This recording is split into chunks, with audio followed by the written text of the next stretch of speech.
listener production. Hey, I'm Sasha Barbagat. Welcome to The Briefing. Imagine having no internet at all for several days. Well, that's exactly what's happening in Bangladesh right now. We looked in our monitoring system and we saw very quickly that most of the whole country was offline within a few hours. The government shut down all web access in response to mass youth protests. In the second half of this episode, we'll be finding out just how a government can shut down the internet and what it means for the people who are impacted. First, though, it is time for the headlines with Katrina Blowers. It's Thursday, July 25.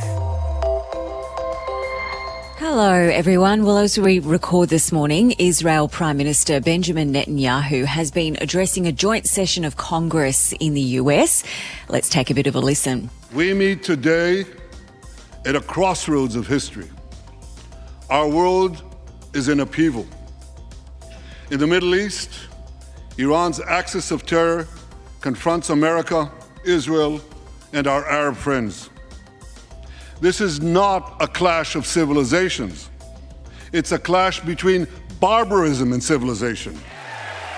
Yeah, so this has been an incredibly passionate speech with overwhelming support and multiple standing ovations. You heard all that clapping there.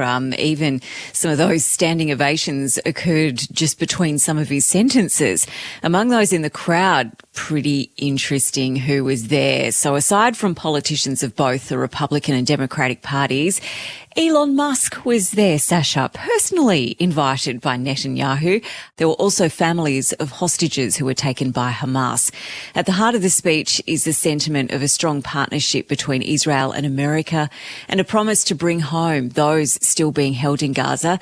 That isn't to say there isn't strong opposition to Netanyahu. Thousands have gathered for protests on Capitol Hill, and a number of progressive Democrats have joined those rallying against Israel's war in Gaza. Yeah, and Washington, D.C., the streets of downtown went into lockdown because authorities there were trying to keep protesters as far away as possible from where, these people, Netanyahu and the politicians, were gathering. And Elon Musk, as you mentioned, absolutely bizarre. He's actually sitting with Netanyahu's wife in his box in the gallery. So interesting development there.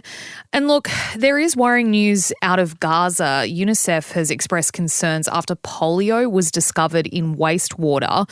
And there are also fears of diseases like cholera spreading. And that's nothing new, but the discovery of polio is, and that is a real worry because we know how quickly that could spread, especially in a population that has little access to food and water and nutrition and medicines.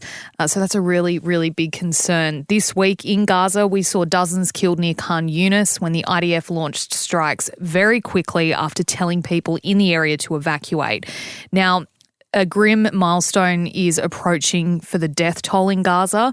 It's currently sitting at 39,000 and it's creeping ever closer towards 40,000, and that's 10 months after the war began, while 116 hostages still remain unaccounted for after being taken from Israel by Hamas on October 7.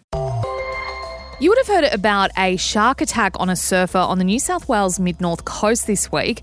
Well, there is an extraordinary story now coming out about it. 23-year-old Kai McKenzie, who's a rising star on the surfing circuit, lost his leg after being bitten near Port Macquarie. His severed leg then washed up not long after. It was put on ice and now doctors are trying to reattach it. Kai managed to fight off the shark and caught a wave back to shore on Tuesday when an off-duty police officer used a dog leash like a tourniquet to stem the bleeding. He was then rushed to hospital, and this surgery to try and reattach his leg happened yesterday at Newcastle's John Hunter Hospital.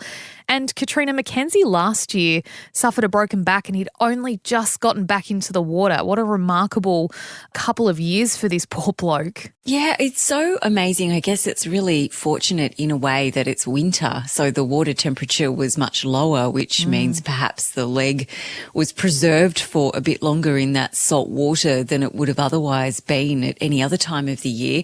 Imagine if they can reattach the leg. I guess it's all those nerve endings too. That would be A mammoth surgery, but super extraordinary. All of the heroics involved in this, including that police officer with his quick thinking and the dog leash. Yeah. The surf brand who sponsors Kai said he is the toughest person we know. I think anyone who attacks a shark, swims back to shore with a severed leg, and goes through what he's been through after having a broken back. My goodness, this guy, I want to hear him being interviewed when hopefully he's fully recovered. We are about to tell you about some bittersweet new housing price figures, which if you're looking to buy a home, they're not going to be great. But if you own a house, it will be good news for you. Both house and unit prices went up in the June quarter, and that is the 6th rise in a row. Records have been set in Sydney, Brisbane, Adelaide and Perth.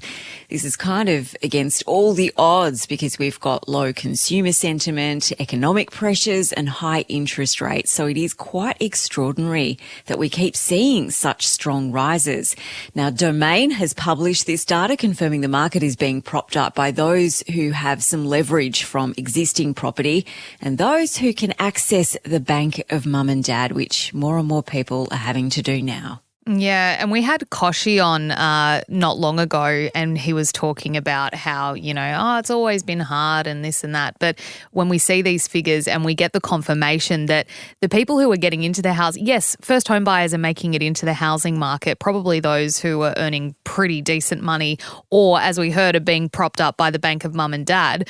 The rest of the population who is struggling right now can barely get a look in. It's one of those situations that obviously something has to change, but no one's making the changes to do it. And we are less than 48 hours out from the Paris Olympics opening ceremony, and Australia's flag bearers have been named. Jess Fox and Eddie Ockenden will lead the Aussie team out on Friday night in Paris, Saturday morning our time. Even though I've known a little while, it's really hit me today, sitting in that room and seeing past flag bearers in there, seeing, some of our team in there and hearing the anthem, all the emotions came up, and I think it's going to be incredibly special for us on the Seine. Yeah, that's Jess Fox there, who's a slalom canoeist competing in her 4th Olympics, while Ockenden is racking up a 5th appearance in the men's hockey. That's a pretty great career run. One pretty interesting difference for the Paris opening ceremony is where it's being held. Not in a stadium, but along the city's iconic river Seine, which I've seen a few people, including the mayor, swim in. They're all convinced or trying to convince us that it's beautiful and clean and picturesque, which, good on them for doing that. Good on them. Hey, look, excitingly, Australia's Olympic campaign has already gotten underway. There's a couple of events happening in the lead up to the opening ceremony. The men's rugby sevens have played twice and won both times. They downed Samoa 21-14 yesterday and Kenya 21-7 overnight, which is a really great result. This is in the pool stages, obviously. And there's already been a scandal at the Games as well. I don't know if you heard about this, Katrina, but Canada's women's soccer coach has withdrawn from their first match against New Zealand.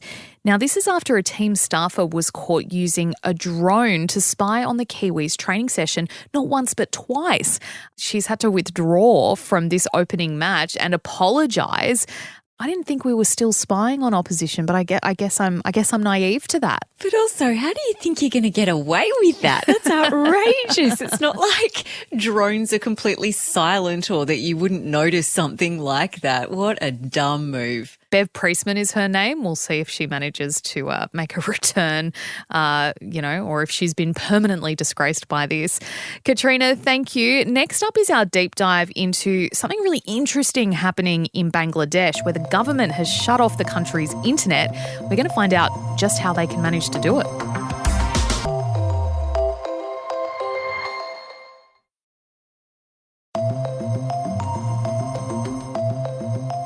Hey, Bension here. Just try for one moment to imagine that today, with no notice, the internet just shuts off across the whole country and stays that way for days. That's been the situation for more than 170 million people in Bangladesh for almost a week, and not because of some accident or technical outage. In large part, it's because of young professionals, many of them not long out of uni, unable to find a good job despite their qualifications during a cost of living crisis. Jobs are very hard to come by for many young people in Bangladesh. 34 million of them are reportedly unemployed, and they are angry about a jobs quota system which reserves almost a third of government jobs for the descendants of people who fought in the country's War of Independence more than 50 years ago. Tens of thousands of students and young people have held protests across the country, and the Bangladesh government has responded with a brutal crackdown, killing at least 146 people, imposing a nationwide curfew and, yes, shutting off the internet. Bits and pieces have been coming back online over the past 24 hours, but it's been hard to get good, on-the-ground information about what's been going on this week, which is presumably part of the point. John Heidemann is a senior computer scientist at the University of Southern California and an expert analyst of internet network traffic across the globe. John, thanks so much for joining us on The Briefing. What can you tell us about the internet shutdown in Bangladesh right now? I am a researcher about internet connectivity, and we have run a monitoring system that monitors the whole internet. And about 5 days ago, we noticed Bangladesh started dropping off the internet. One of my students, who actually is Bangladeshi, pointed this out to me, and we looked in our monitoring system and we saw very quickly that most of the whole country was offline within a few hours. And a day later, the entire country's networks were offline. And we've been monitoring it since then, kind of dismayed to see how long and how complete the outage was. Although we were happy to note that a few hours ago, parts of the Bangladeshi network started to come back online. And so right now, they have about 50% of their networks are online. Do we know why the internet was shut down, or how or who? So it took me a while to figure that out. So at first, no. My systems actively probe these networks, and we can tell they're unavailable, but not why. However, as I monitored the news reports and such, there was a statement by an information minister in Bangladesh that they intentionally shut down their networks to control information flow as part of trying to manage the civil unrest that was ongoing. How can a government shut down internet for an entire country? How does that even work? That's a great question. So telecommunications countries run networks. Telecommunications companies have people who manage these networks. And if the government calls up your telecommunications company and says, we'd really like you to shut down this internet, we think it's in the national interest, in most countries, the communications companies will cooperate because that's a choice governments make. What do you think the Bangladeshi government might be hoping to achieve by shutting down the internet in this scenario? So it was clear from news reports they had a lot of civil unrest, a lot of protests, a lot of people very concerned. And I think we all have concerns these days with social media about rumors spreading and people getting worked up and leading to violence. And that happens in a lot of countries. Oftentimes governments try to manage situations by issuing press releases and trying to offer counter information.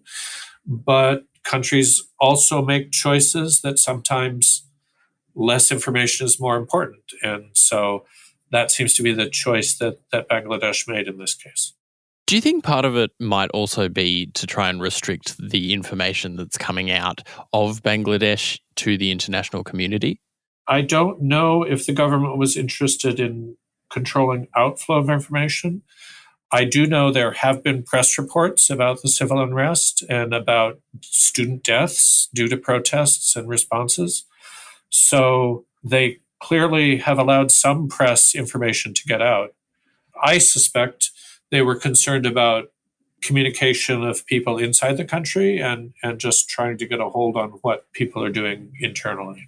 So according to reports, the internet has started to return for fixed line services, though what we don't know is whether this extends with social media and mobile services yet. What do you think the effects will be as Bangladesh comes back online? My Bangladeshi student actually reported that as far as he knows, social media is off right now, is disabled or impeded. as Bangladesh comes back online, you can imagine there's got to be a lot of business that's been queued up over the last 5 days. And so I'm sure that will be important. I also think it's very important. I think a lot of expatriates are concerned about their families and their relatives. And I think it's important that they'll be able to have some communication. We'll have to see about the long-term economic impacts, though, because I don't know about your experience. Well, you're in the media, right? If you were unable to communicate, it would be a very big deal. Big problem. I'm in education and research, and I couldn't do my job if the internet were turned off, much less turned off for multiple days. So I think they've got a lot of catching up to do. Even when the internet and social media platforms were fully accessible for citizens of Bangladesh, it has been reported that it is a surveillance state in the sense that the government monitors what people post and what people share. How different is it to the degree to which governments in, say, the US or Australia monitor what goes on the internet? I do have reports from my student that they have impeded social media. That is certainly something a lot of countries do when they want to limit communication and rumors. And I think that is something we're very happy doesn't happen here in either the United States or Australia. So I sympathize with my Bangladeshi colleagues. Absolutely. And just to wrap up, could the US or the Australian government theoretically do the same thing if there were civil unrest? I think both the United States and Australia have discussed the potential need for an internet kill switch at the legislative level in the past. As far as I know, neither country has executed on that plan or had any kind of legislation. Not so far as we know. Not so far as we know. I mean, of course, if the president calls, a lot of people will listen. So one never knows what really happens, if push comes to shove. I do know there have been occasional occurrences when there's been like a crime or a particular event, even in the United States, where people have requested that you shut off internet, for example, in a train depot or something. So we have to be a little careful to throw stones. But I do think most of the West, most of countries like Australia and the United States are very happy to have very open communication and very limited government interference in that process. Although, as I'm sure you know, in this country at least, there is some political dispute about that in the context of social media. But I think for the most part, we have very open communications. I do think this shows how important the internet is to our daily lives. And I think it shows the real importance of monitoring what goes on, both in our own countries and around the world.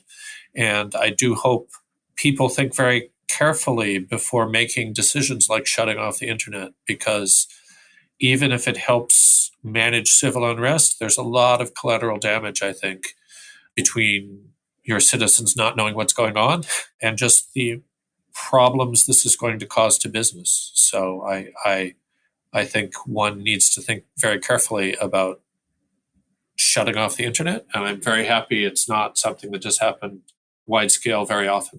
Just before we go, you mentioned problems for business people. Can you expand on that?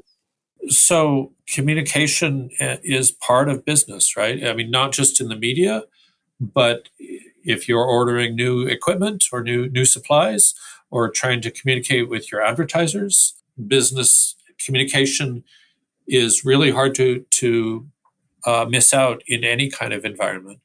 And I can't imagine what having no communication for 5 days would mean.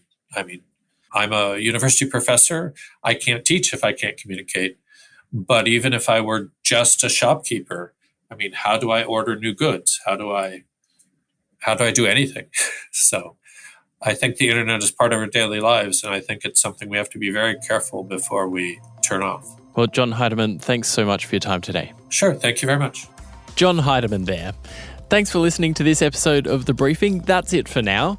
Before you go, though, we'd love it if you'd share this ep with a friend. If you want to keep up with our other content, you can check us out on Instagram at The Briefing Podcast and on YouTube and TikTok. Just search Listener Newsroom. And we'll be back in your feed with another episode this afternoon from 3. I'm Bension Siebert. Catch you next time.